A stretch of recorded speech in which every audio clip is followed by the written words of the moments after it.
ఇంత డెవలప్మెంట్ చేసిన తర్వాత కూడా ఆ పార్టీ ఓడిందంటే మనం ఎక్స్పెక్ట్ చేయలేదు, బాధగానే ఉంటుంది.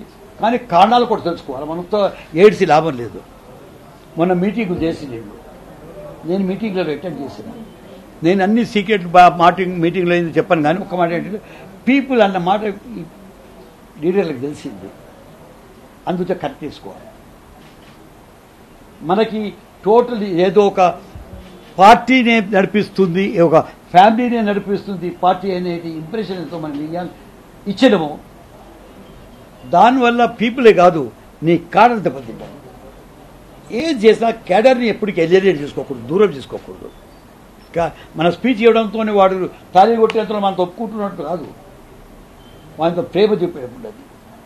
అందుకే మేము దీంట్లో ఏమంటాము, పొలిటికల్ టర్మినాలజీలో we identify our cells the people.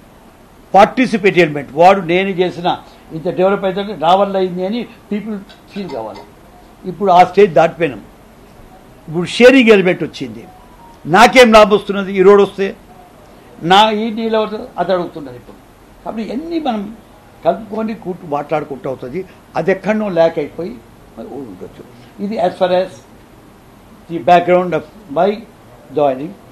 మీకు ఇప్పుడు చెప్పినట్టు నాకు 85 ఏళ్ళు ఉన్నప్పటికీ 65 ఏళ్ళ మీద నేను పబ్లిక్ లైఫ్లో ఉన్నత 55 ఏళ్ళు పార్టీ ఉన్నా. నాకు కాంగ్రెస్ ఇచ్చినంత ఎవరు ఏళ్ళు, కానీ బీఆర్ఎస్ ఇచ్చినంత రెస్పెక్టు, కేసీఆర్ గారు ఇచ్చినంత నాకు ఇచ్చిన రెస్పెక్టు, ఆయన రికార్డు, నా మాటకి ఇంపార్టెన్సు వేరే వాళ్ళు ఎవరు ఇవ్వలేదు.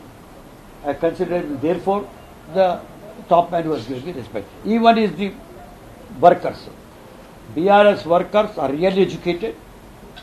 చాలామంది ఒకటి ఏంటంటే మనం వాళ్ళని ముందుకు ప్రొజెక్ట్ చేయలేదు.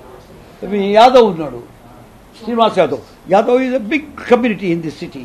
ఇట్లాంటి వాళ్ళని ఎదురుగా పెట్టి మనం పార్టీని నడిపిస్తే బాగుంటుండేనేమో అని బాగా. I have no right to talk now. ఇది అప్పటికి నేను చెప్పినా లేదు, but I feel because I'm sharing my views with journalist friends, I'm sharing there are few failings. నేను బ్లెండర్స్ అన్న తప్పులు చేస్తున్నాను నేను. Please don't think that I'm finding fault with BRS. కొన్ని ఫెయిలింగ్స్ పైన కరెక్ట్ చేసుకోలేకుండా ఇప్పుడు ఇది చెప్పినాం. ఇప్పుడు ఇన్ని ఏళ్ళ తర్వాత 13 ఏళ్ల తర్వాత ఆఫ్టర్ మై తీర్థయాత్ర of 13 years, don't you think I go back home? ఇంటికి పోవాలా లేదా? అట్లా నేను సావడానికి దగ్గరికి వస్తున్నాను కదా. 85 ఏళ్ళు అంటే ఎన్ని ఏళ్ళు పెరుగుతాను? 7 ఏళ్ళు పెరుగుతాను, 2 ఏళ్ళు 3 ఏళ్ళు పెరుగుతాను. నేను ఏది మీకు మాట్లాడినా నేను చాలా సిన్సియర్గా మాట్లాడుతున్నా. నాకేమి రేపు కేసీఆర్కి వచ్చి మాట్లాడే అవసరం లేకుండా, కానీ ఒక మర్యాద ఒక పాలిటిక్స్లో ఉంది. కాబట్టి టైం వచ్చింది. ఐ షుడ్ హోమ్ కమింగ్ చేయాలా, ఇంటికి వాపస్ పోవాలా అని వచ్చింది. గర్ వాపసి అంటాం.